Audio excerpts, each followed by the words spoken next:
off, I have the Chargers, and not to disappoint anybody with these guys, but I really think they haven't lived up to the expectation this year. They've won their last two games. They started 0-2. I do think that they've gotten better. I kind of expected the Vikings to, it was a close game and all of that, but I kind of expected the Vikings to probably win that because they've essentially, scored, many points in every game that they're in. But the Chargers, I do think, I think that they're better than most teams in the league, but they just aren't consistent enough for me to consider them super, super high. So with that, I'm going to put the Chargers at 13 here. The main reason for this, and I'll keep these descriptions brief, is that the Chargers, well, I think that Herbert has proven he is an elite QB. The defense of this team is still pretty suspect. Even though the Vikings, the last team that they played, obviously, put up a lot of yards, against them. The Vikings have seemingly done that quite a bit. And you could even argue that it's like if Kirk Cousins wasn't, such a master at throwing away games, that this team probably wouldn't have won. They probably wouldn't have won last week. You can't say that for certain, but it's just crazy to me, or I guess that was the week before. I don't know what I'm thinking. I don't know what I'm saying actually anymore. The Chargers was the week before the Vikings won this last week. So I'm sorry for citing, games from, a while ago. But you could argue this team could be 1-3. It was definitely, the kind of crazy thing where it's like the Vikings were vying for a win. Each team kind of knew that they needed to win. They were both 0-2 at the time. But then you also look at the Chargers last week and they won, but it wasn't, commanding. And I guess the thing is that they were going up against the Raiders. The Raiders, who are just not a very good team this year. But, and they only won by a touchdown. Granted, I get it. It's still a division game. It's still tough. But the Chargers kind of need to prove that they are able to win and command at home, which 24 points isn't, terrible, but it's very average to me in today's league. But yeah, the Chargers.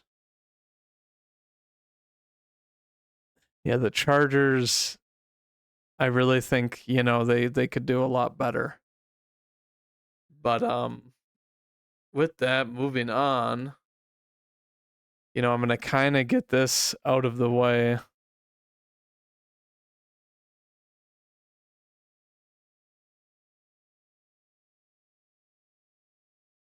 Yeah, I'm gonna kind of get this out of the way here. Let me see.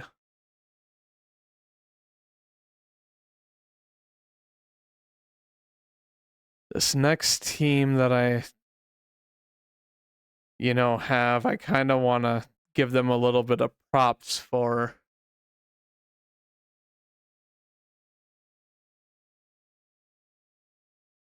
And that will be the Cardinals.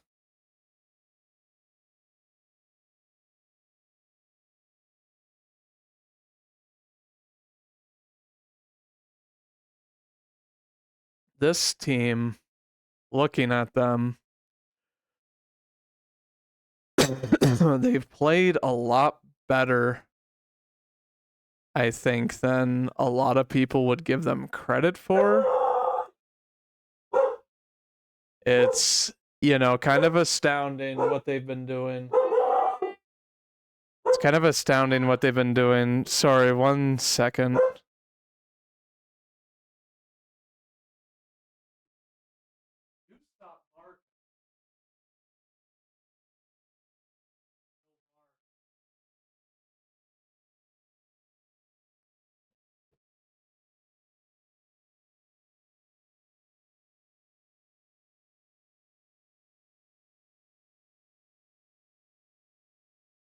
It's kind of astounding what they've been doing, to be honest with you. And I think that they just deserve to be given props.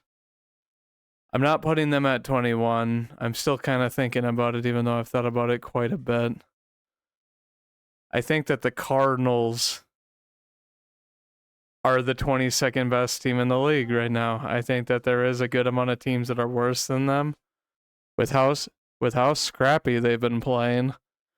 I just don't think, and against good teams, no doubt, it's just been, you know, it's just been really crazy to see what they've been able to do. Even a 49ers team who, yes, they scored 35. Yes, they only scored 16. The Niners are a team that should, with the way that people were talking about, they should easily sweep the Cardinals. This kind of reminds me of even in week 1 when, you had the Cowboys whoop on the Giants. Granted, that's a divisional game, but this is also a divisional game, and these two teams obviously know each other pretty well. But the Cardinals, on paper, it is not good, but they have been overproducing and making teams earn their win.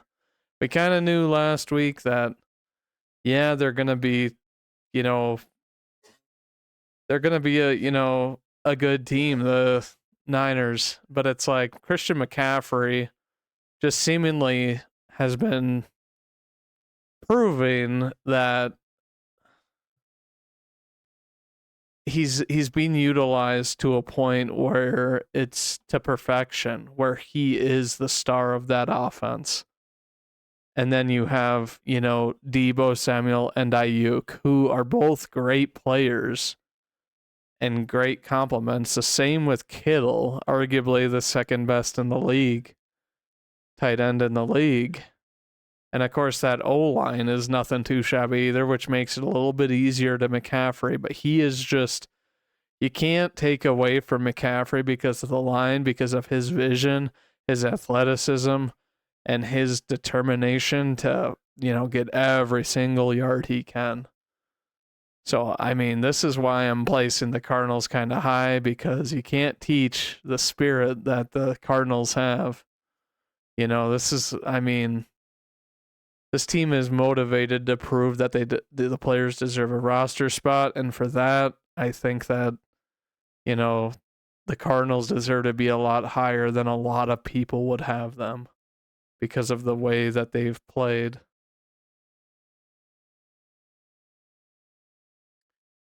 Moving on, though, to the next team, I am going to go ahead.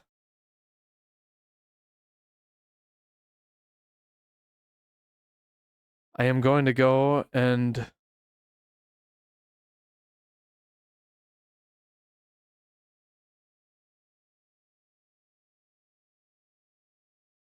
I'm going to select a team that, personally I don't really like too much. And a lot of people are going to, probably be, somewhat mad at me for this, with the Vikings and where I put them. But I personally feel as though the Vikings, even though it's like they're 1-3 now, they obviously had, they've had a lot of turnover problems.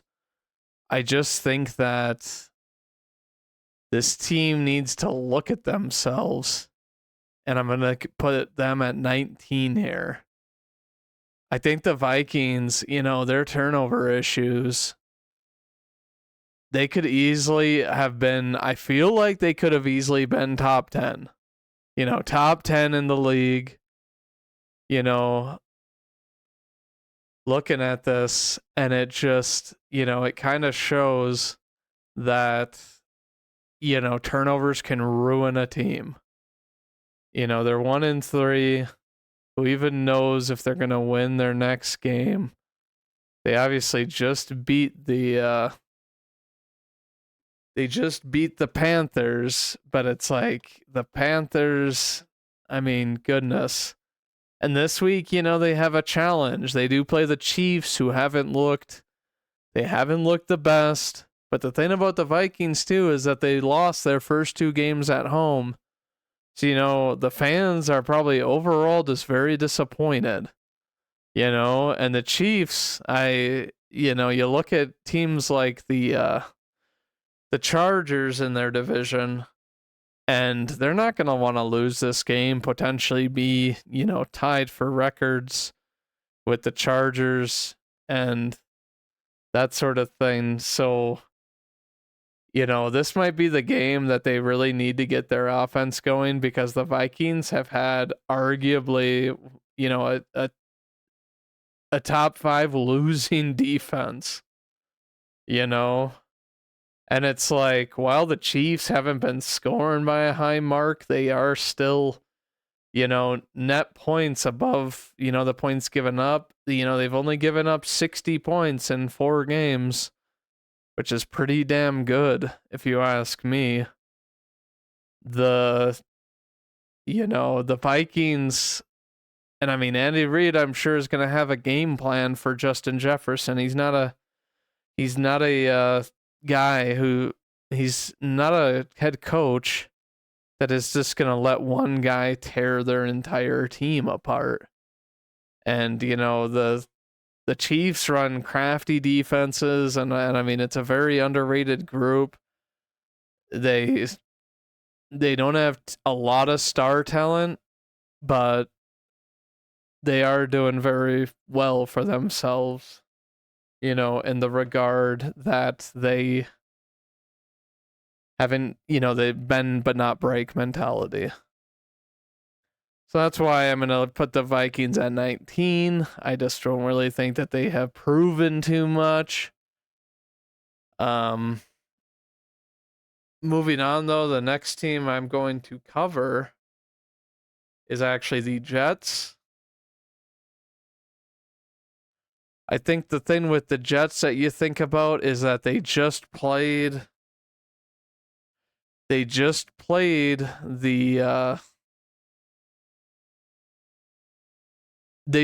Kansas City Chiefs. Oh my goodness. I'm sorry. I totally watched the game. I'm not lying. But the Jets, looking at them and the way that they have been, their defense still proves that they're one of the best. And I mean, I don't think it was any fluke that they picked off Mahomes. I think that they got inside his head. I think that they played really well. The thing is Zach Wilson also kind of exposed their defense a little bit, showed that he can make some throws, and play, a pretty good ball game. Obviously, it's hard to become a high scoring offense, instantly when you try to get in rhythm, but this team has struggled offensively, and then ironically enough, they had a chance to win, but Sauce Gardner, the most unlikely, I guess, PI player, I feel like, that team, to commit a PI, commits a PI, which ultimately sinks any chance they have to win the game. Otherwise, I feel like, 90 out of 100 times, I think that Sauce Gardner defends that and doesn't make that. But for them to, compete, they have to cut down on these mistakes, and they do need to play the way they played against the Chiefs in order to get winning ball and minimize their mistakes. I'm going to say the Jets. I think, I'm going to rank them actually right above the Vikings. I think that they've kind of shown that it's like they are a kind of bottom of the pack team, but this team can move up. This team can move up, on the standings, I think, if they start to pull it together. And I think Zach Wilson showed enough that they shouldn't be thinking about trying to acquire another QB or sign a QB. Moving on to the next team, I actually do want to cover the worst team in the NFL. I think that the worst team in the NFL right now, and this probably won't come as much of a shocker, or maybe it will. I mean, and who knows? Who knows? This might be a really hot take, but I'm going to say, and I'm not going to say the Bears. I know that a lot of people are saying the Bears, with all their dysfunctionality, are the worst team in the league. I'm not going to say that. I'm actually going to say that the Broncos are the worst team in the league. The main reason for this is because their defense from last year to this year, they were the sixth most efficient, and that was with how much they needed to be on the field. And it's just last season, and now this season, even though the offense is producing better, I don't think that they're very good. I think the fact that they came back against the Bears, but they looked extremely vulnerable. Like, the Bears looked like they wouldn't quite necessarily have a day like the Dolphins had, a historic day, of course. But you look at the way the Bears handled them, and then they had a second half drought. Yeah, that means that they they adjusted. But in my opinion, it just kind of shows that maybe this team was fearful, honestly, of being this embarrassed by beating by the Bears. The only way I think it would have been worse is if it was at Mile High in Denver where this was happening instead of Soldier Field in Chicago. But the Broncos' run defense and their defense overall has looked terrible. I think that they can lose to just about anybody. And it's like, you look at the Bears and then you look at the Commanders. Howell does kind of look like he has the potential to be the guy, but it's like nobody expected the Commanders to be that good offensively. Even though they have, Scary Terry, who's a perennial threat, and their main guy, you just look at the way the Broncos have played, and it is wildly inconsistent. You could say the same about the Bears, but the Bears have had locker room issues. Maybe the Broncos are having those as well. I mean, all of this talk from Sean Payton, I think, is, maybe possibly karma. And when your coach is that cocky or believes all this stuff, and then your team doesn't produce, it's a shame to them. And yeah, the Broncos, I personally think that they are the worst team in the league, even though there are two teams that are 0-4. I've liked seeing what I've seen from the Panthers, and the Bears have looked, to me, better at times than the Broncos. And they're a younger team. Like, the Broncos are, they have, they don't have a ton of young talent. The young talent that I think about is Patrick Surtain, but he's been, this is his third season in the league, third or fourth season.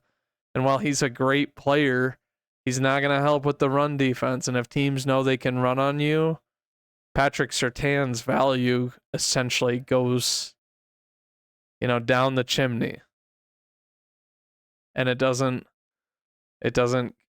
strike home, even though he's a great player. So yeah, the Broncos are my worst team due to the fact that they, gosh, more people were speaking highly of the Broncos this offseason, and they almost lost, and they've looked really bad against bad teams, which I think is, the Bears, the way that they've been having things, go, you'd think that they would be losing every game and scoring, less than 10 points every single game or something, but that hasn't been the case. And to nearly, whoop the Broncos, who barely beat them, it's just crazy to me.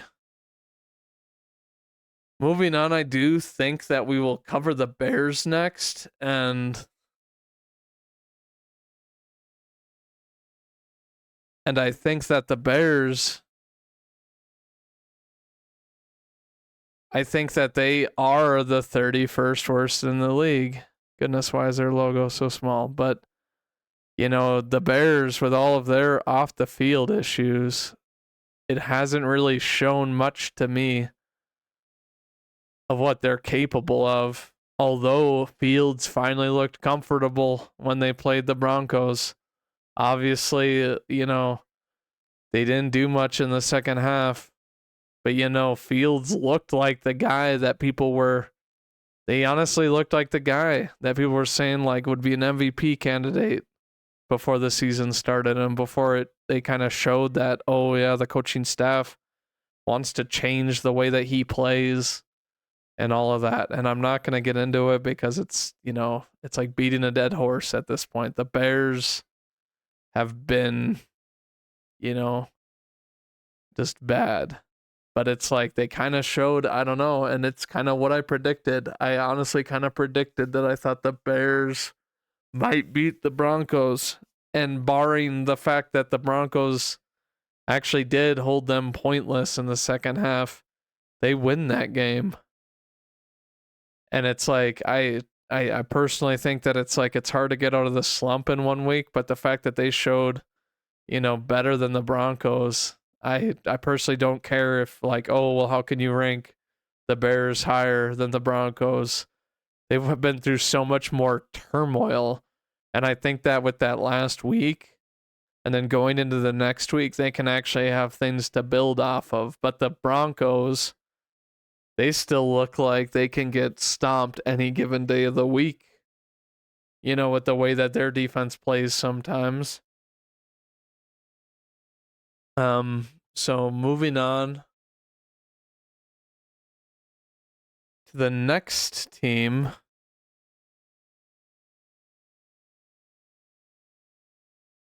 I think that I'm going to cover my Packers here.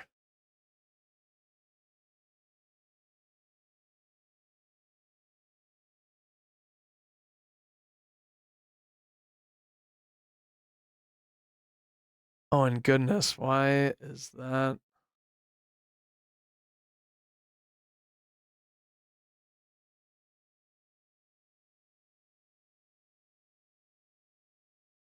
Oh my goodness.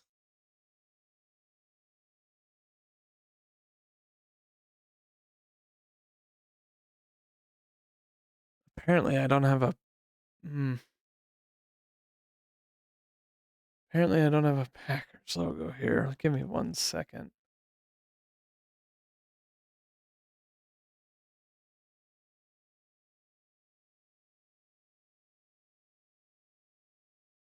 So my Packers,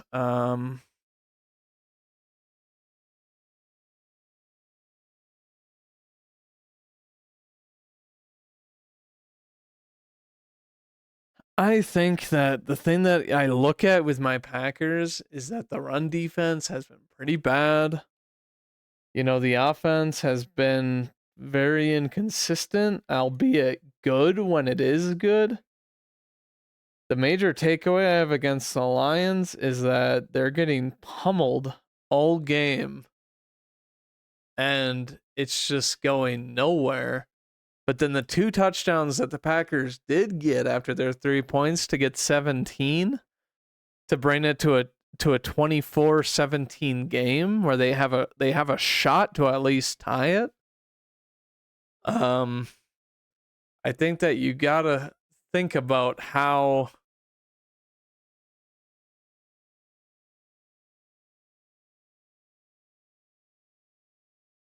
you gotta think about that and how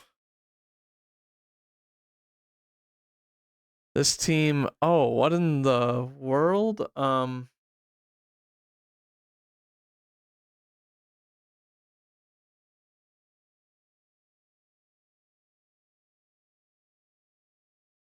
Okay, I totally just screwed this up. Goodness.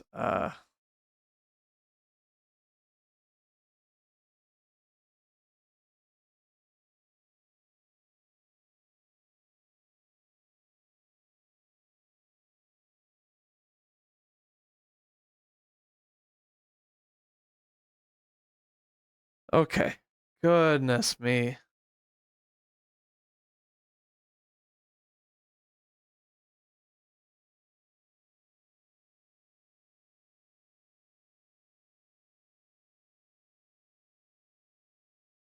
Okay, moving on. We have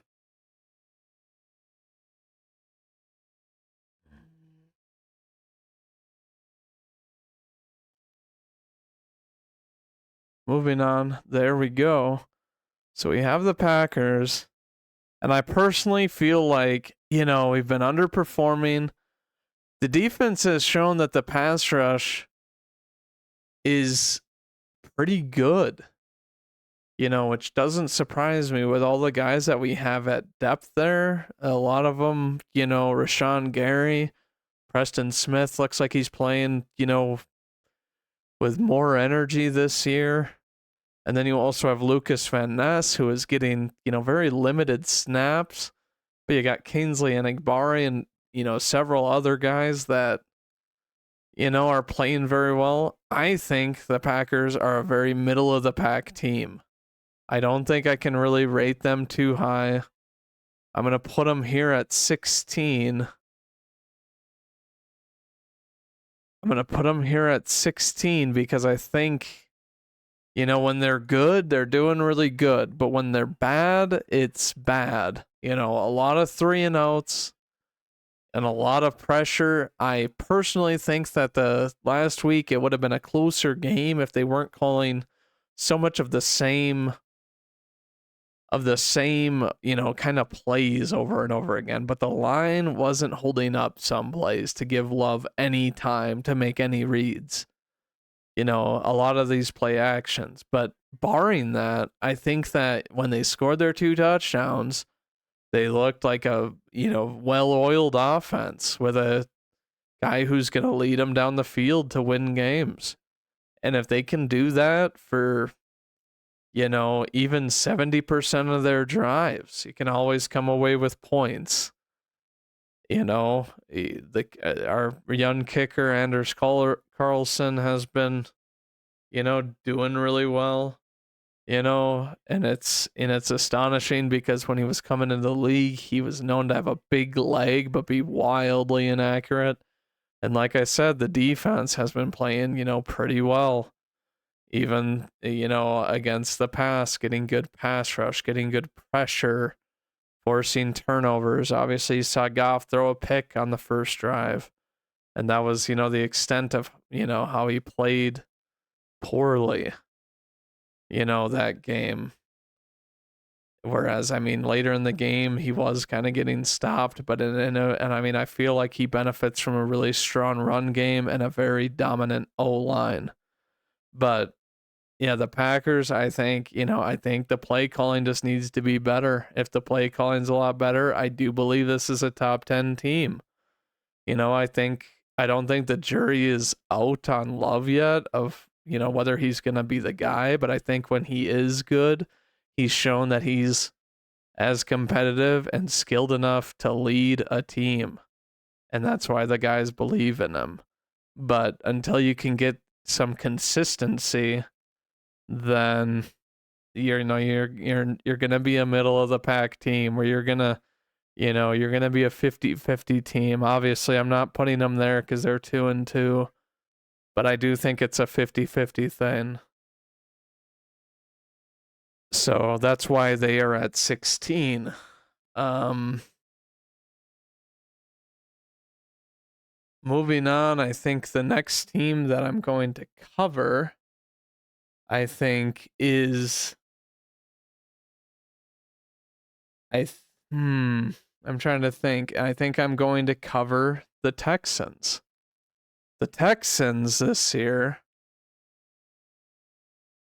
have found their franchise QB. I don't think they're going to need to search for one in a long while. The Texans, from looking at them, are not quite a top 10 team. They're kind of itching on it. But I think that their team is, pretty well rounded, where a lot of their players aren't very well known yet. But I think that Stroud knows what he has. And I think that he's shown that he's a guy you can definitely rely on, and he's going to be able to play at a high level for a while. For that, I am going to put them slightly above just above the Chargers here at number 12, because I think that the Texans, have a good a potentially great QB. I don't want to say after 4 games that he's a potential Hall of Famer, even though it's like this with the stats he's thrown up and the touchdowns that he's got. I think that, he's off to a really good start. Already my favorite for Rookie of the Year. And, the potential is there. They haven't scored a ton of points, but they're not scoring a meager amount either. There's other teams that are in worse situations. But yeah, the Texans have been kind of a surprise to me. I do think that history favors the bold, and they were bold in the draft.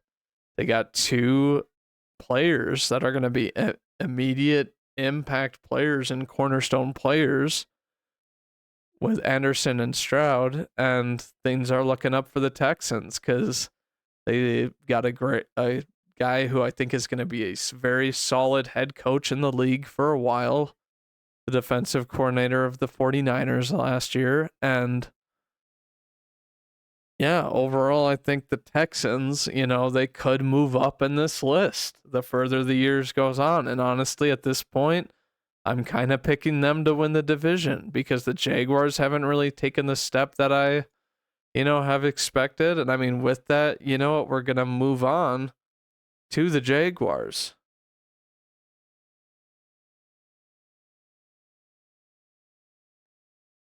The Jaguars, to me, the problem with them is that they have not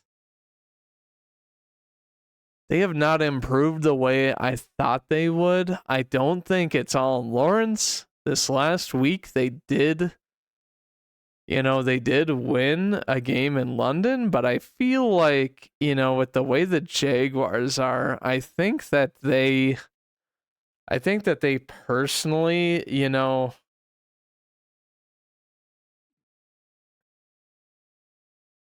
I think that personally, the whole London thing is almost like a home field advantage for them.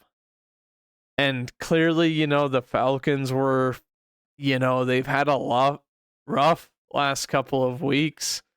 And maybe teams are just figuring out how to play them, to be honest with you, and their run game. And Ritter's turnover problems just aren't great.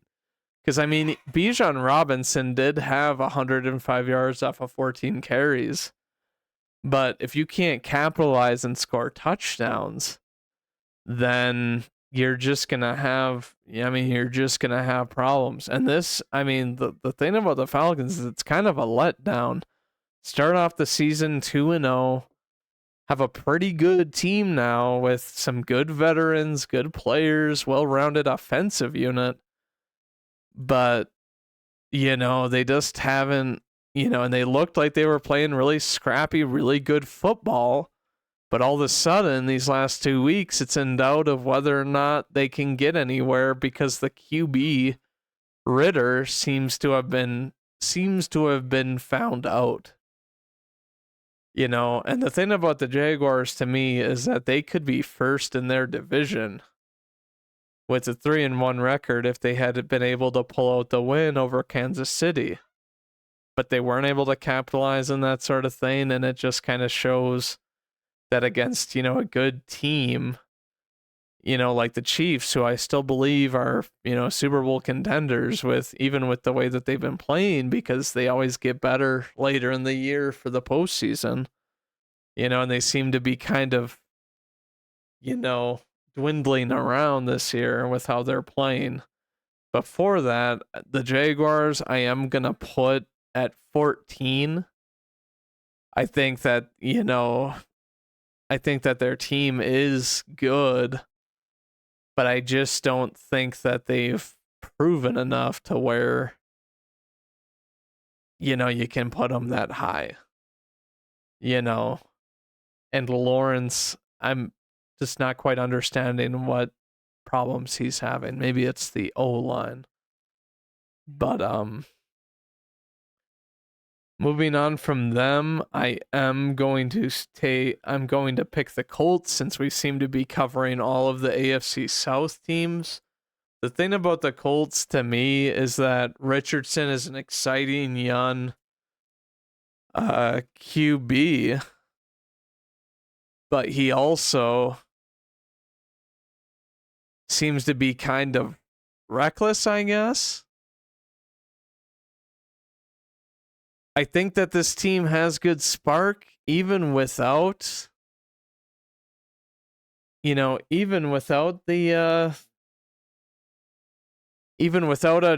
Taylor, the running back. I think that this team has shown that they can, play through adversity, but I don't think that they're that much better than some of these other teams. I don't think that their defense is as good, and I mean, their offense seemingly, has some spark, but the Colts, I think that they just have a lack of star talent, right? And that's just never a good thing in today's NFL. I'm not saying that the teams with the most talent always win, but they seemingly got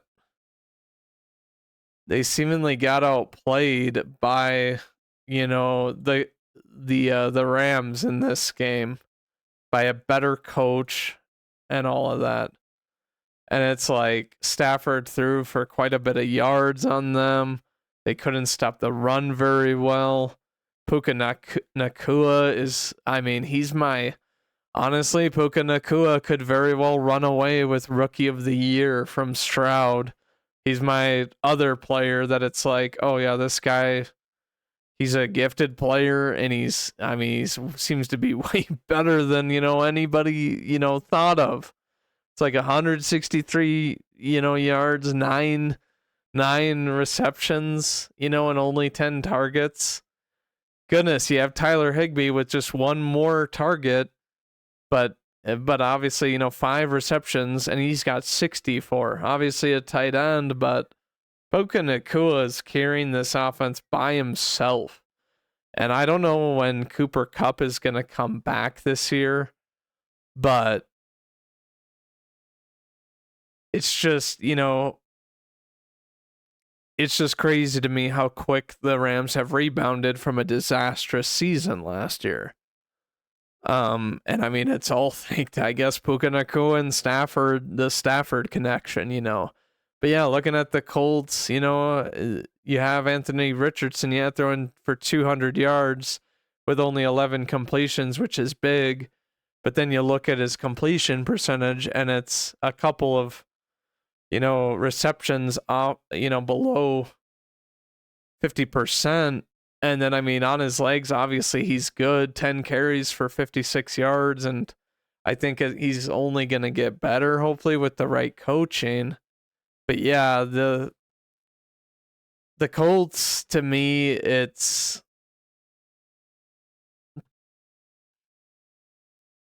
going to be hard for them in a division where just about any team could win it. The only team I'm really kind of counting out maybe is the Titans, because I just think that, gosh, they started off the season 0-2, won their last two or whatever, but it's been really, really rough, for the Titans, I guess.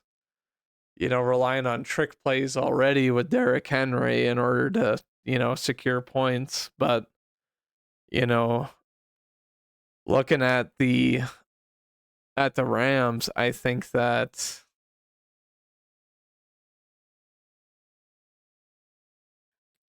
it's like I said, I think the Colts, they have a lot to improve on, but they're not very far behind. I mean, even my Packers, like I think that Richardson is a gifted player and can, pose a really big problem for a good number of defenses. Now we'll go to the last team, the Titans in this division. And the Titans, to me, the problem with them is they don't really have a true wide receiver threat. They still have Tannehill as their QB, who's only getting older. Derrick Henry had a rough go of it before last week. And this team just hasn't evolved at all. That's why I think that they're the worst team in this division. I think that, they're better than, these bottom tier teams.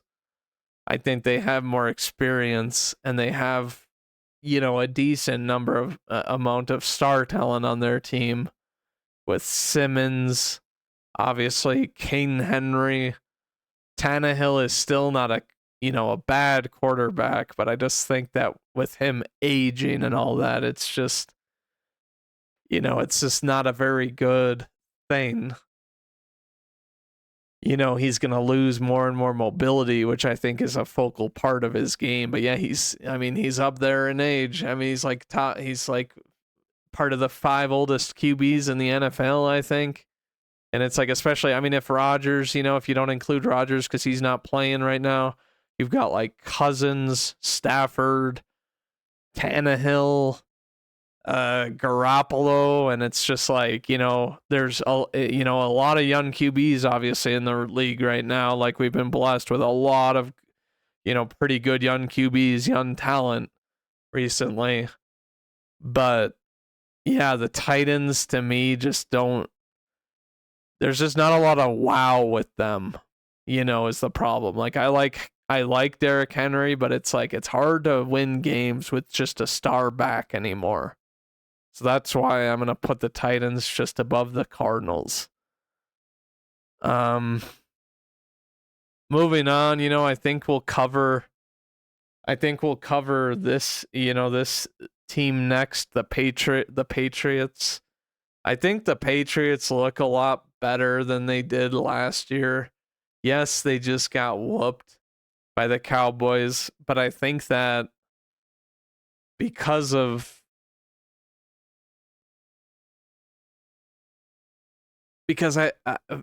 thing is I think that they went up against an angry Cowboys team that absolutely got it handed to them. Got it handed to them the week before. And I think that this is a team that can win against, several others. But I do think that, you're looking at the you're looking at this team, and Mac Jones definitely looks revitalized. He's not making terrible throws. He is a game manager style QB where it's like he's the kind of guy that it's like, yeah, you're only going to, maybe want one, maybe one pick a game from, because if he's throwing multiple picks, you're just going to lose because you're not a high scoring, high flying offense. Well balanced offense, I think, but then you see that they're trading for JC Jackson, which is pretty bold in my opinion, and I think kind of unorthodox. You don't really see the Patriots and Bill Belichick trading for those kinds of guys. But yeah, JC Jackson trade, I think that they traded him because JC Jackson was, he was disgruntled with the Chargers, probably because of their defensive struggles. And yeah, they traded him back, after they signed him, and he signed this big deal, and crazy to think how, Jackson ended up this way. He goes to their team because I do believe that the Chargers could be a Super Bowl contender if they let up a little less points, But yeah, the Patriots getting him back, I think only helps their team. He knows the system. He's going to be able to go there. And if he plays to the potential that he did, when he essentially earned his money, it's going to be huge for the Patriots, especially since their secondary is so banged up, but the Patriots, to me, they're kind of in that phase where it's like this team ceiling isn't very high, but they can win games because they have a good head coach and they're well coached. That's about the most that I can say about the Patriots. But looking at some of these other teams, I'm going to move on, and I'm actually going to go and I'm going to look at the Bengals right now. The Bengals, to me, it is crazy how inconsistent they are.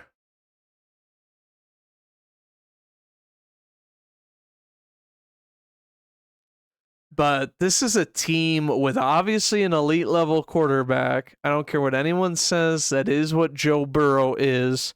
He's an elite level quarterback. They have just kind of, struggled mightily. They have struggled mightily. But I am going to put them up at 15 here. I think that they essentially could go up. I think right now, you look at them and it's like Burrow was banged up. Their line has actually been doing a pretty good job of protecting him. But he obviously, with his injury, you just don't think that, he's performing the way he should. But hopefully they improve, this next week. If you look at it, they're going up against the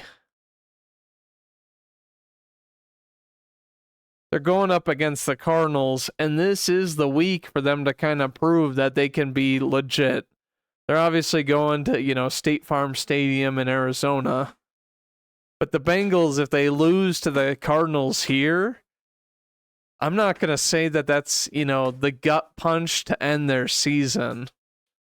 Yes, they'll have 4 losses, so only, only a 13 wins tops, for the season, which, if you're sitting at 13 wins, you're pretty cozy, but winning out on the year is going to be really tough in a stacked AFC, where you have division matchups that it's like, you're not guaranteed to win against the Ravens, the Browns, and the Steelers, even though the Steelers are struggling right now. But yeah, this is kind of a game where it's like, oh, it can definitely be the game where, the Bengals are essentially, everyone's going to want to beat them. No one's going to want to lose to the team that loses to the Cardinals, and looks this bad this early in the season. And, that sort of thing can create, animosity through the locker room, making the players, maybe not play as hard because they're like, oh, this season's essentially over and it's an uphill battle. It's really discouraging when even though the Cardinals have been playing scrappy, it's really discouraging when you lose to a team like that.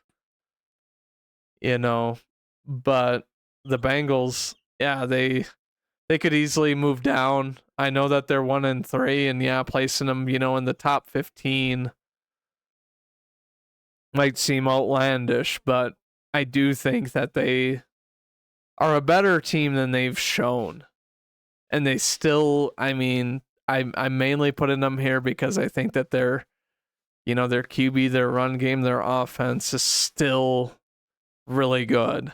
And they just need to start performing and having it click the way that it did last year.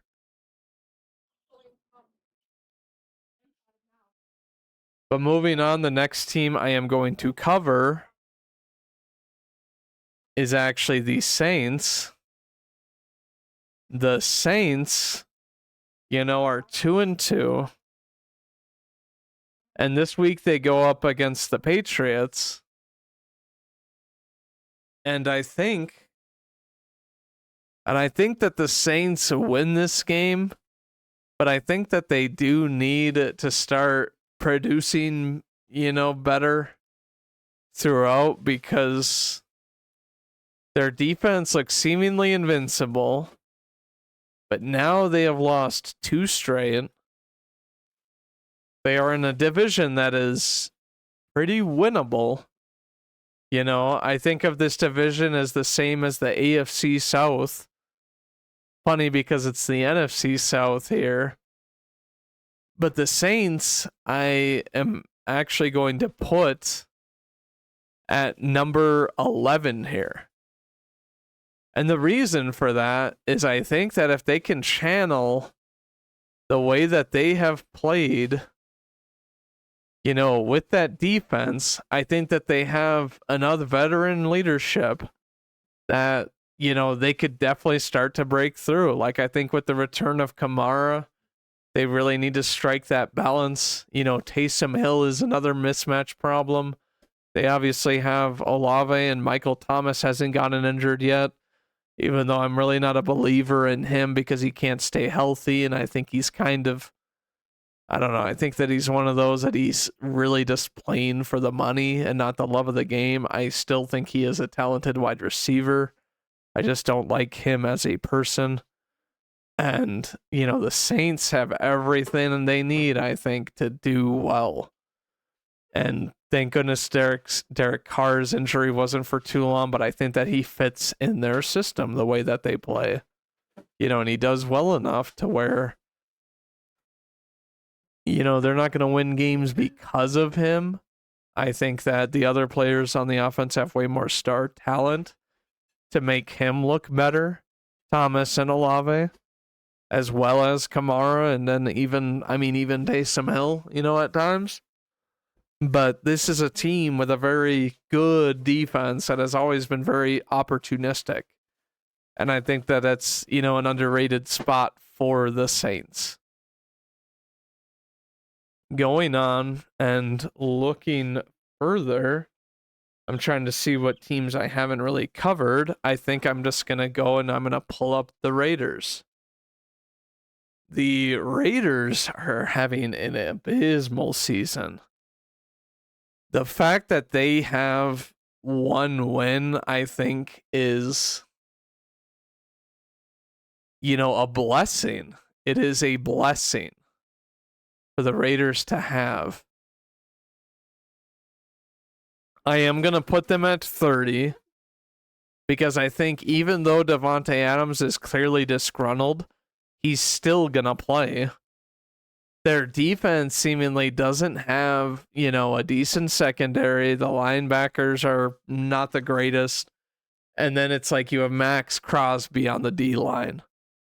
about sums up their their defense, where it's like it's mostly Max Crosby, but you can't get it done with one guy on defense. Even the Rams, even though they have I still think that, Donald holds the edge a little bit over Micah Parsons because he does so much. Even though it's very close right now. Obviously, Donald has done it for so long, and Parsons it's his third year in the league. So it's like the longevity isn't there yet. But, you look at Aaron Donald and he's the greatest defensive player in the game right now. And he's not even able to carry the Rams defense by himself. So the Raiders, I just don't think have the capability to win that many games. Watch it be karma and it bites me in the ass when they play my Packers next week. And you obviously, even though Devontae Adams is still producing and had a slight shoulder injury last week, him being disgruntled, he's a dog. He's going to keep competing. I don't think he really has quit in him, but he is clearly unhappy because the team just isn't playing well. And Garoppolo is throwing interceptions like I've never seen him throw before, which is not good coming from a guy who doesn't provide anything else but the ability to throw the ball, essentially. So yeah, the Raiders are at 30. Moving on, the next team that I am going to cover is going to be the Giants. The Giants, the main issue with them, and this is probably the only issue that I see on this team, is their O-line. Their O-line's inability to protect a guy who is, honestly, I think, I would probably say, if I thought about it a bit, that Daniel Jones is probably top 5 in mobility.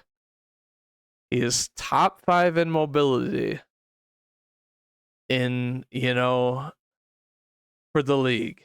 I don't think that you get many guys that are as fast, as mobile as him, and as big as him. The only other guy I can think of that's maybe, as big and obviously faster is Richardson, and he just entered the league. And maybe Josh Allen, but him and Josh Allen are obviously the best runners. Otherwise, I think that the Giants, could be a good team. Even without Saquon, they've proved that they can still run the ball respectably, still have a pretty good defense, even though they need to get more pieces, I think. But yeah, I'm not going to be able to list these guys, too high.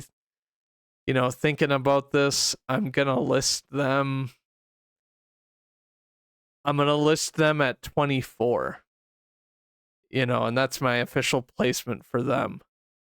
Moving on, I think I'm going to cover another team from this division. I am going to cover the Commanders. And the Washington Commanders have played a lot better than I think a lot of people, thought. I think that the Washington Commanders have, a top 10 wide receiver, maybe top 5, because I feel like we haven't even seen, how good Scary Terry could be with a good QB. Maybe,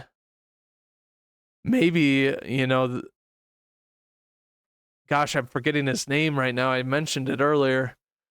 Maybe the guy that they have right now is the guy. But overall, I think that Washington, has overproduced. And I think that they have, a pretty good defense. I think Young and Sweat are both really reliable pass rushers. Hopefully Young can stay healthy. And I think it only goes upward from there. Even Daron Payne, is a very good D tackle with, very strong, at pass rush. So they have a very good pass rush which is a formula I think that wins in today's league. I think in today's league, it's more important to have a good D line than just about anything else on the defense. You look at the 49ers. Sure, they have good opportunistic corners and linebackers, but overall, the identity of that defense is their D line. And I think that that's always a great thing to have when you have guys.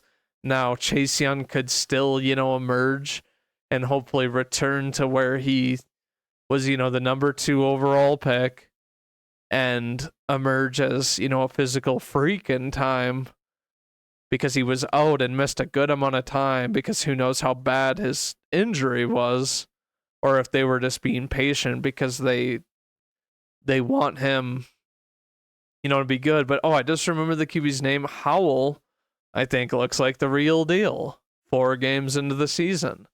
So the Commanders, things can only hopefully get better from here for them. And they've been playing better than I think a lot of people give them credit for. Moving on, what do we have 5.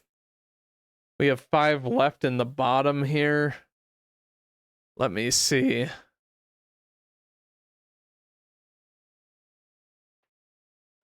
I'm actually kind of looking at my list, and I'm thinking I want to bump some teams down, to be honest with you, because I think I'm looking at the Rams, and I'm thinking the Rams, they've kind of proven that they're a better team than anybody realizes.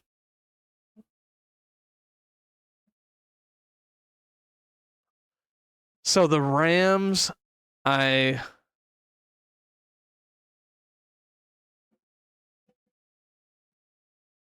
do think, I think I'm going to move down a couple spots from most of these.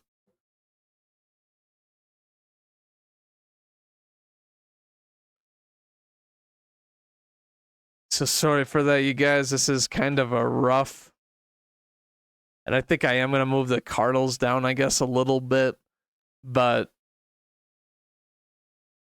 overall, the Rams, I think, they've kind of proven that they're, going to more than likely be a capable team, in the future here. But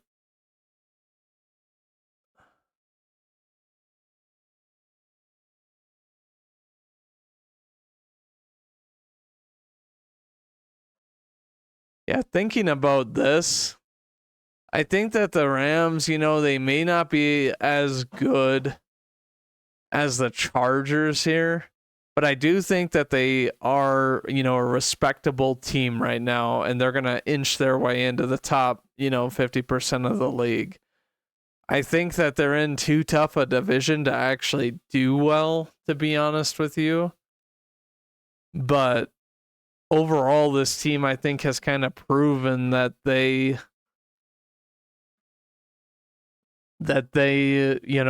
deserve to be considered at least, potential playoff contenders at this point, with their revitalized team. But there's not much to say. Stafford and Puka Nacua have got it going. Puka Nacua arguably could be the biggest steal of this draft at this point, obviously. But they obviously have a pretty stout defense still.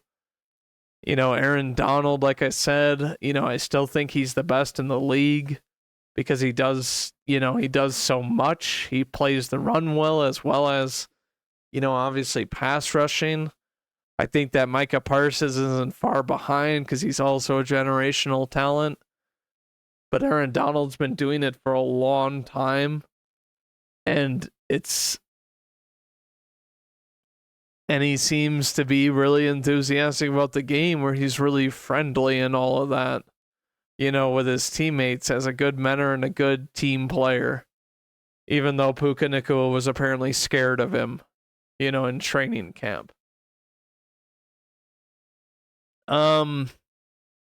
Going to another team, I don't have much to say about the Rams. I think that we all know about what they've been doing this year. The next team that I want to cover is the Pittsburgh Steelers. The Steelers, I thought coming into the year, had done enough so that they would potentially be a good team.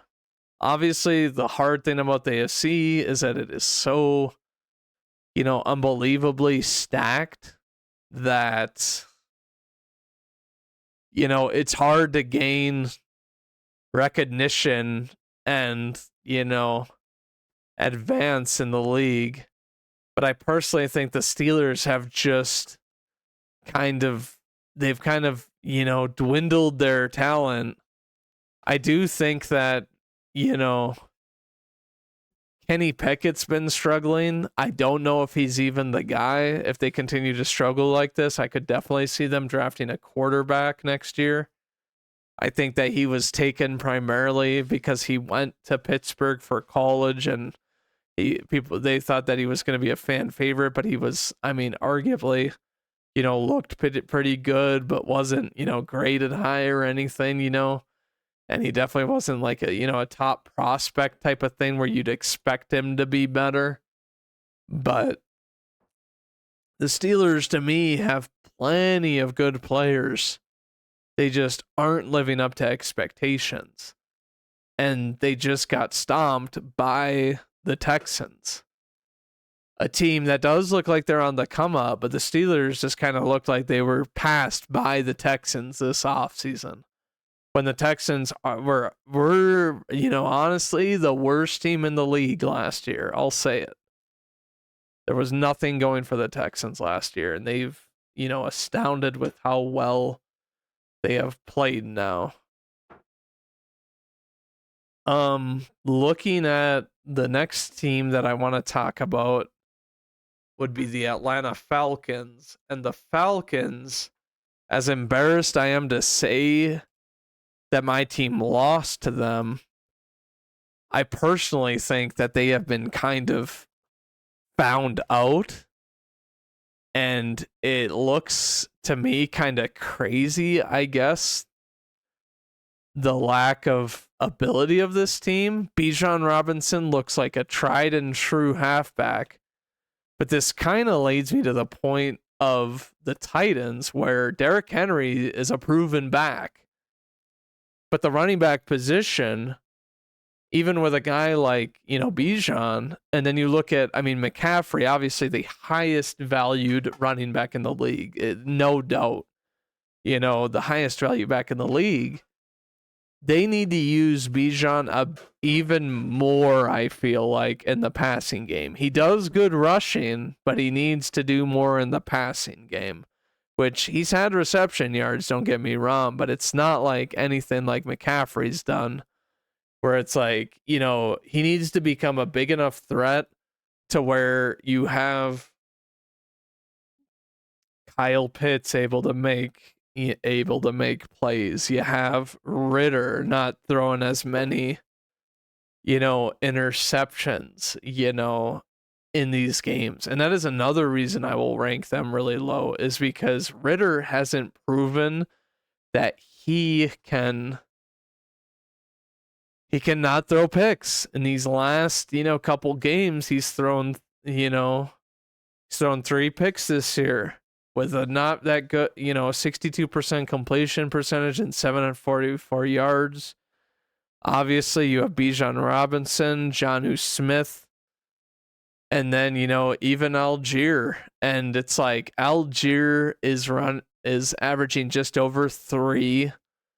He's just averaging over 3 yards a carry. But it's kind of nuts to me. And this next week, they play the Texans. And the Texans are not even favored, even though the Falcons have looked really rough. And I think the Texans are going to give them a run for their money. I think that this game for the Texans is going to be that both of these teams are 2-2. The Falcons have had, Robinson has been doing good, but how much of it is garbage time and easy yards for him while the rest of the team struggles, and your quarterback hasn't shown that he can keep the ball safe. I think it is fortunate that Ritter has 3 interceptions this year, because he had one against us and he had 2 potential other ones, and he just has not thrown the ball that well this year, except to guys who are wide open, and seems to make foolish decisions. Which I think, even though the Texans, are still young, they're still developing, and obviously, their newfound talent, it might have its up and downs. But it seems to me that CJ Stroud, looks like a very, very polished, quarterback with, 1,200 yards, 6 TDs, and 0 picks.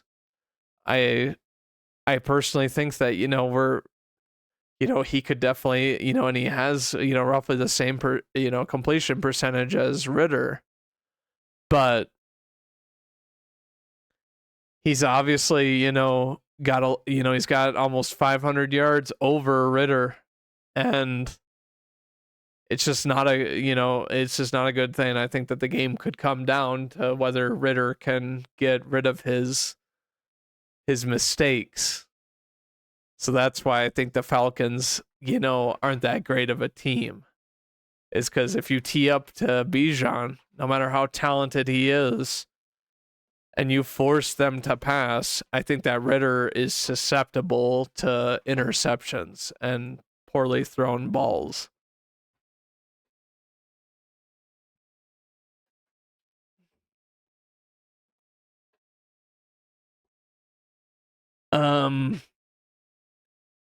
Moving on to my next team, I think I am going to cover the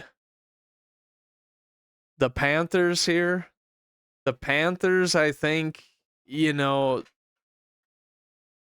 they've kind of shocked, I guess, me, that their defense seems to have regressed, in my opinion, where they're not able to really stop teams that much. I think this is going to have to be another one of these where we shift this. But, I want to put the Panthers, pretty low, I guess. I think that this team, in the Falcons division, I think that they are low. They are down here as well. Looking at this, let me look at who we have, left to kind of put on here.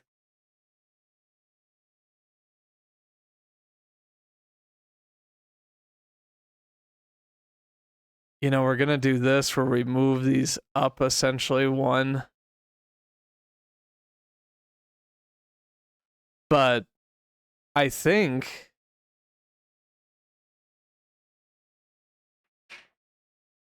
that when you look at the Panthers, I think that you look at a young QB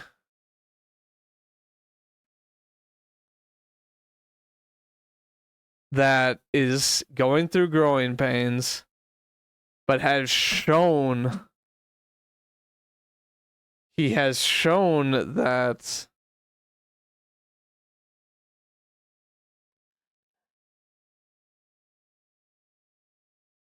has shown that he can play, really well, and that it's, Bryce Young, yeah, sure, he's got 2 TDs, 2 picks, only 500 yards, but his completion percentage is 65%, where he doesn't really have, he has DJ Chark and Thielen, who obviously DJ Chark has not done well this year, only 7 receptions for 129 yards.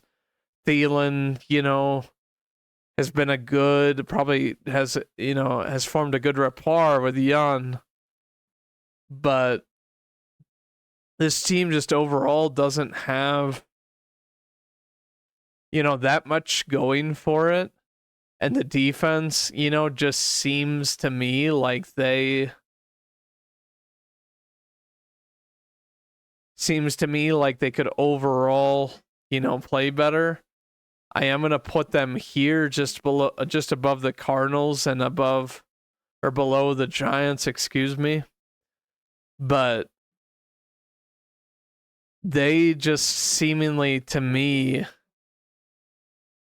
are young and inexperienced besides a few veterans, and they just don't really have that it factor on offense in order to really show what they have. Miles Sanders clearly, is missing the O line of the Eagles.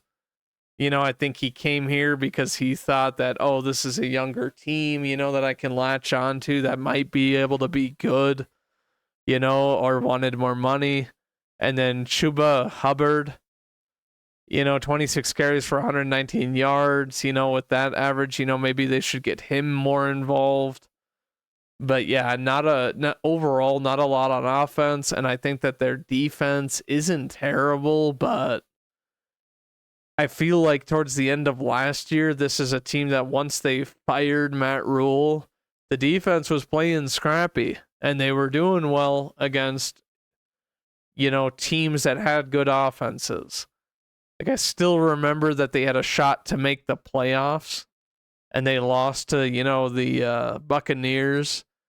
And, that was against Tom Brady. And regardless of whether you thought Tom Brady did bad last year, I mean, he still had a good number of yards and they were still a pretty good offense, and the Panthers, it was a close game.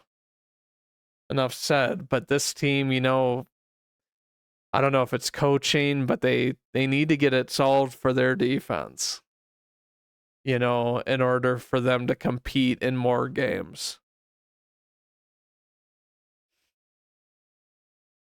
Moving on, the next team I am going to cover is the Buccaneers. The Buccaneers, to me,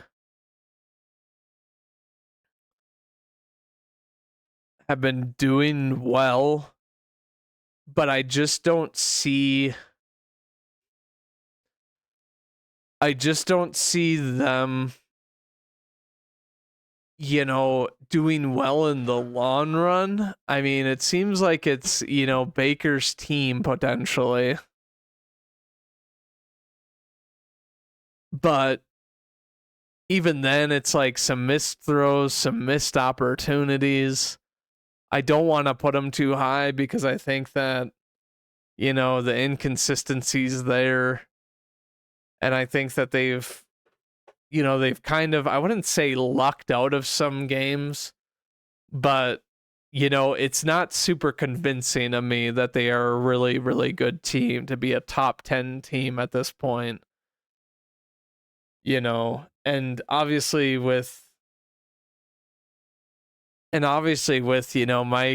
Mike Evans' injury, even though Godwin produced a lot, I feel like, you don't have the mass, the guy Brady, who obviously, read defenses really well. Not that I'm trying to toot his horn or anything, but, he just essentially made it a lot easier at getting it to guys. And this, I think that even Godwin has, I wouldn't say looked bad, but I think that his opportunities have dwindled because you don't have a QB that has the insane confidence and accuracy of Brady with Baker, which, isn't, a slight against Baker, but he's just not, that kind of QB. Like, he'll scramble, and I mean, he runs the ball pretty well and reads and, throws a pretty good ball, but I don't think that they're going to get that kind of elite level play from him right away after he's struggled for the last couple of years. But, moving on, let me see who else we have remaining. Obviously, we are now to the top 10. Looking at the teams, I think I'll get this out of the way. I don't think there's much explanation for this. I think we're just going to go to the number 1, and that'll be the 49ers. I think that Shanahan, the way he's utilizing McCaffrey, this looks like a team, and I would bank on this team winning the Super Bowl. If I were to bet on who the Super Bowl winners were going to be right now, I would bet on San Fran because even though the Cowboys, played really well, they obviously got stomped by the Cardinals, which is just kind of a red flag to me, and obviously only one team from the NFC can go, so I'm picking the better team in the Niners. And they just have a very complete team, good veterans, good youth talent, and just too many weapons on offense. And I think that Brock Purdy, with his accuracy and all that, I just think he's the perfect guy for that offense. I think he's like, the Jimmy Garoppolo upgrade that they needed, where, he just hits every throw and reads just as well, but he's obviously not costing them like anything right now, which is, allows him to surround him with this much talent with Kittle, Ayuk, Debo, and McCaffrey. And then a good offensive line with Trent Williams and, other guys. Like, too much star talent. There's a reason they had the most Pro Bowl. There's a reason they had the most Pro Bowl nominees last year, or even all pros. I can't remember which, but they easily had, the most Pro Bowl, I think, at least. Moving on, we're going to go to the number 2 team, and the reason I'm going to put this team here is because the Bills stomped and gave the Dolphins a major ass kicking. A major ass kicking. The Bills, Josh Allen now looks like he's a man on a mission to even become better than he was before. And I think the reason for that is opening night on the opening of the season where it was, against the Jets. He had all the fumbles, had all the interceptions, and it was a disastrous collapse against a Jets team that logically should be 0-4 at this point. They should be 0-4. But they're 1-3. And it's like he's on, his own personal quest to become, maybe even prove that he's better than Mahomes. Because I personally think that the upside for Allen is that he's way bigger, he's a better runner than Mahomes, has just as big of an arm. Like, the 2 biggest arms in the NFL, I think, are Mahomes and Allen. And, he gets it done in so many ways. And he just has to get rid of his mistakes, and he could easily... I know it's going to sound biased for me to say it, but I think that Allen could be the best QB in the league if he plays well enough, without, committing his game-losing penalties, which, goodness. But yeah, he looks, locked in and ready to, destroy, just about any team. And the Dolphins, people have said that they have a decent defense. But it's like, they have let up, looking at this, they've let up, a good number of points, and it's like, I think there's only several teams that have let up more points than them. But obviously, they've scored 150, 70 of that coming from one game. But the Dolphins, have been really good. And moving on, I think, the next team that I want to say, is going to be on this list. And even though the Bills, had a loss, the next team is going to be the next undefeated team, and that is the Eagles. The Eagles don't look like the offensive unit you would want because they're not producing at such a high clip. But, you gotta like their defense. You gotta like the Jalen Carter pickup. Would have arguably been, a super high, pick if not for his off the field issues. and they made their defense more stacked somehow after it was already a really stacked defense last year, which is going to continue to get better throughout the year. So it's like, honestly, at this point, if I was pegging it, I would say there's going to be a rematch between San Fran and the Eagles in the NFC Championship game. And I'll say this, I think the Niners win. I think that the Niners kind of got robbed the last championship game because they had the QB injuries. And no team's going to easily recover from that in a game with that much stake and that much talent on the field. You need everybody that, on your team that's been playing even though Purdy didn't play the whole year, the final stretch of the year. But, I wouldn't be surprised if either team won because they are both playing incredibly well. But the Eagles are lesser than them on offense, even though their offense is still, doing enough for them to win. It could just be a little bit better. Now, the fourth team, I'm going to say the Cowboys, even though many people might be like, oh, wouldn't you take the Dolphins in this case? Wouldn't you take the Dolphins because they've, done really well? The reason I take the Cowboys is because the Cowboys don't look as much of a liability on defense, and they have the generational player. Once Ramsey comes back, yeah, you could say that maybe he, is a generational player, but maybe not. I really don't think Ramsey has, changed the game. Since he's been in the league, he's proven that he's, a good corner, but he hasn't really changed the game. And you look at this team and it's like they look like they're, performing much better, this year, barring their one loss. Where, most teams can't even, it's crazy to me that they've already had, so many opportunistic plays. And that's just not something that I think the Dolphins have done very well. Like, I think the thing with the Dolphins is that it's mostly all offense with them.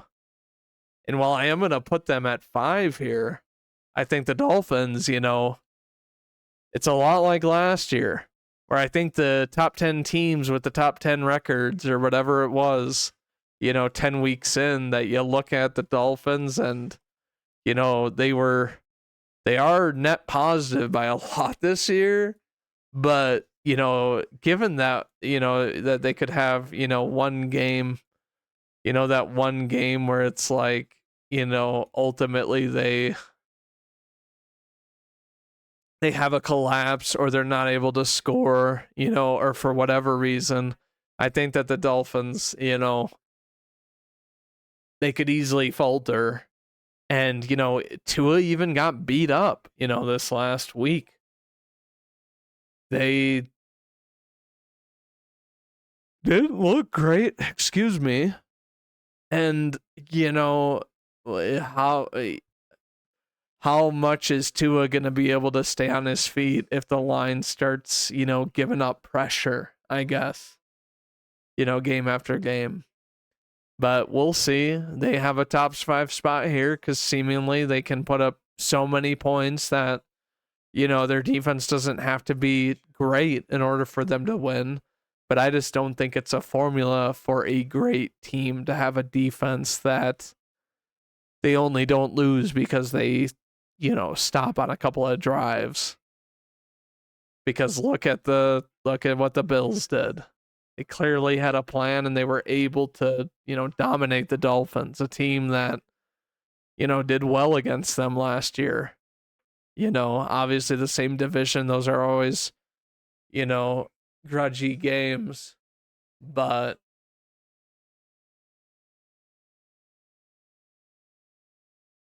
yeah, I think that the Dolphins, that could prove that they could do a lot better once Ramsey comes back, but who knows if he's going to be up to form when he comes back. Moving on to the sixth team, this may shock a lot of people, but I am actually going to go with the Lions here.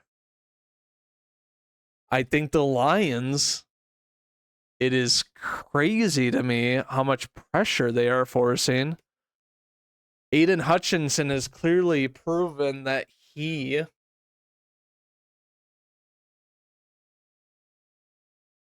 going to be an impact player in this league for a long time. And it's like I've told people, it's like that size, that speed, and he has the potential to be a game wrecker.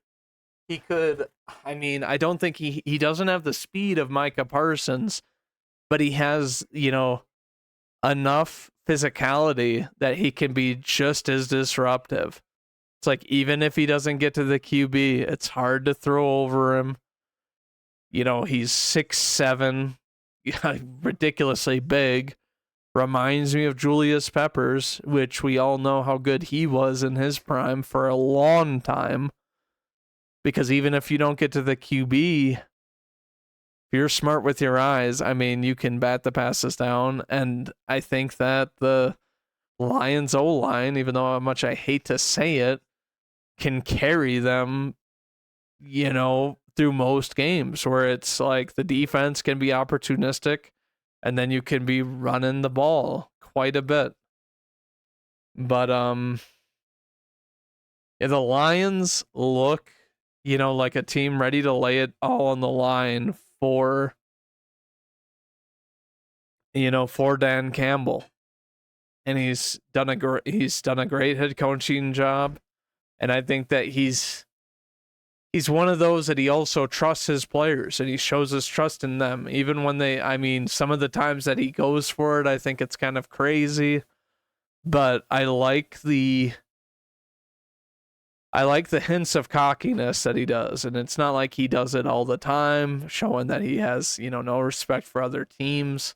I think that he's a very smart coach. But this and then this weekend, it's like they're going up against the Panthers, which should be a win for them. I think that the Panthers are going to have a really hard time, and the Lions are going to be able to go and secure 4-1, leading them one step closer to a playoff berth. With already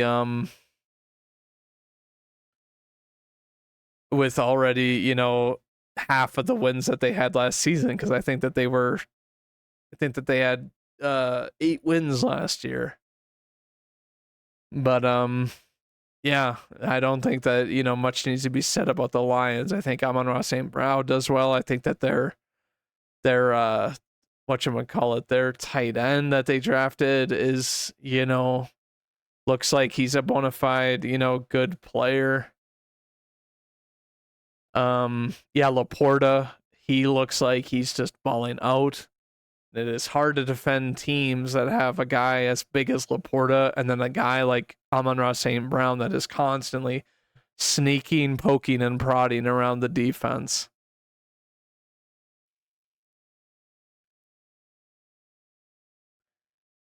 But yeah, moving on to number 7, we have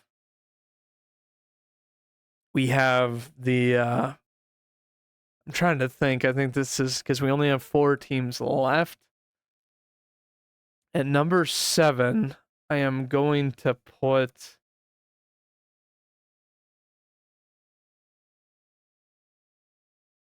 number 7. I'm actually going to go and I'm going to put the goodness, I'm sorry. I'm going to put the Seahawks here.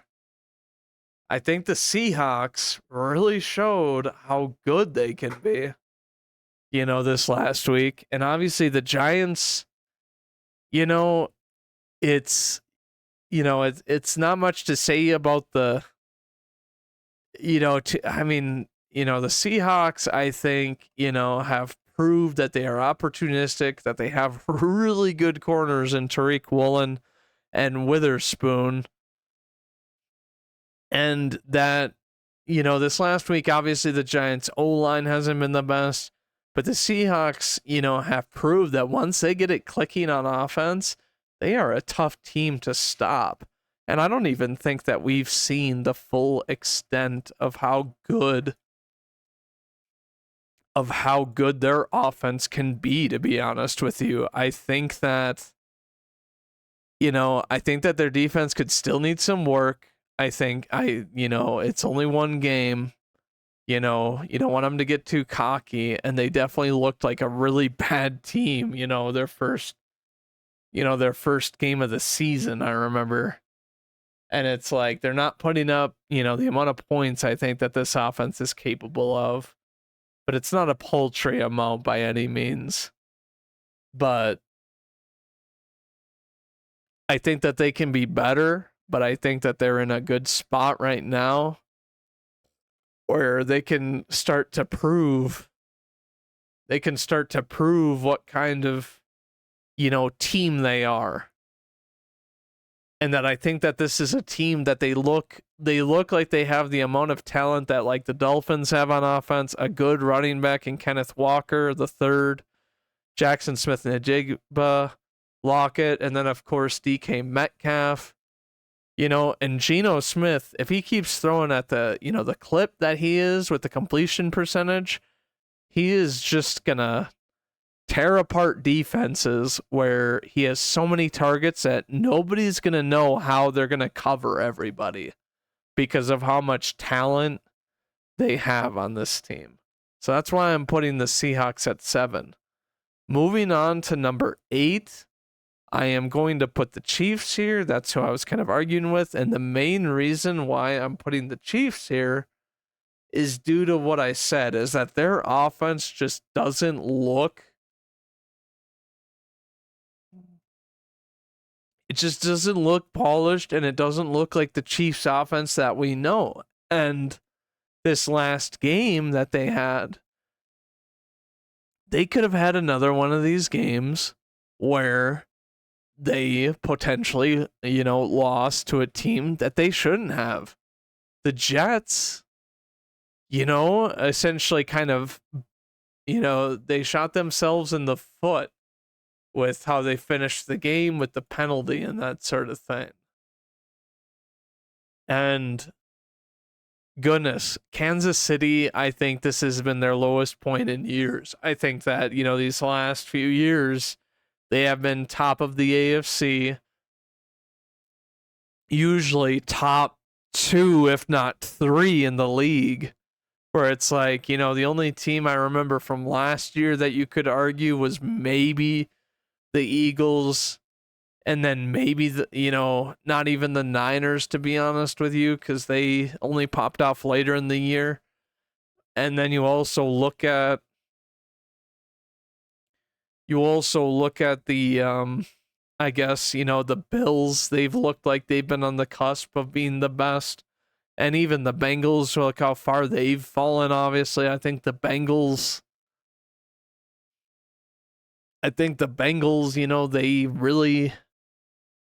they've really fallen off and they look really inconsistent. But, when Joe Burrow is hot, he's hot. And those are the only teams that I really think about that, could possibly be the top, at the top of the league these last few years over the Chiefs, potentially. But even then, it's like you really didn't wager against the Chiefs. But, there's not much to say about them. They still have Mahomes. People say he hasn't looked like himself, and maybe that's true.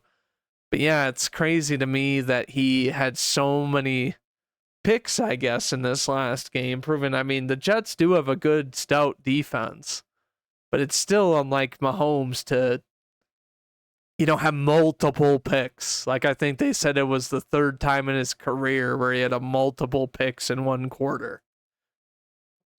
But, he's definitely the kind of guy that I think he's going to correct it, or he's going to throw the ball away more. But, yeah, the Chiefs, crazy how inconsistent they've been. but they've still won games and that sort of thing. But moving on to number 9, the two teams that are left are the Browns and the Ravens. The Ravens obviously are going to be higher than the Browns beating them this last week. I did not think that the Ravens were going to handle them the way that they needed to, and it's kind of crazy because you look at the Browns and they seemingly were looking like they would run away with this this past year. But and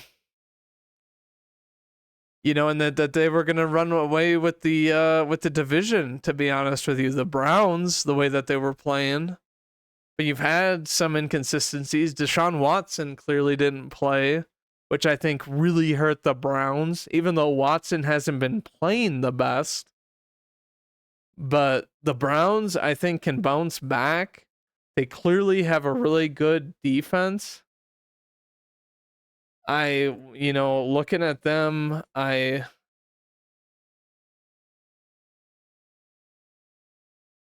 hope that, Watson can come back, because this team, they were banking on having him. And just overall, I think that, him being injured and just being a surprise no-go really killed this team.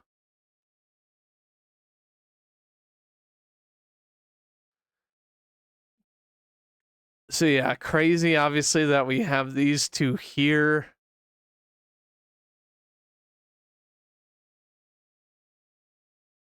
Obviously the Browns, they still have an incredible defense. An incredible defense that can win them games. And I'm going to continue to expect them to kind of win games because they have the potential to just take the ball away and do, some crazy things. And it's not like without Nick Chubb, they can't, do that. But yeah, obviously losing Nick Chubb and then not having Watson play, who's going to be the leader of that offense? You've got, I forget how to pronounce his name, the tight end, but he doesn't really seem like that much of a leader.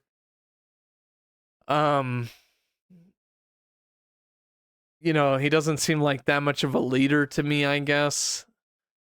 And yeah, I can't remember his, how to say his name, to be honest, right now. But then there's Amari Cooper, who's obviously probably the veteran presence in there now. But ultimately, if you don't have a quarterback who's a leader, there's going to be a lot of doubt in the offense. And, the Browns, they could definitely easily move down depending on how long Watson's out, how they look after having, if he doesn't play this week, and depending on how they look, they could easily move down. But the Browns, I was thinking like, oh, this is the legit Browns team. They could be really good this season. Obviously, the blow to Chubb is big, but, the blow to Watson after that is just not good. But I still think they're really good because their defense is just absolutely, it's dangerous. But this is my tier list. Tell me what you guys think. Sorry, I kind of got, distracted for a minute there. The dog was barking, but overall, I hope that, if you have any disagreements with this, then definitely post them down in the comments, and I'll try to respond to comments if anybody posts. But otherwise, thank you for watching the my tier list for the 2023 NFL season.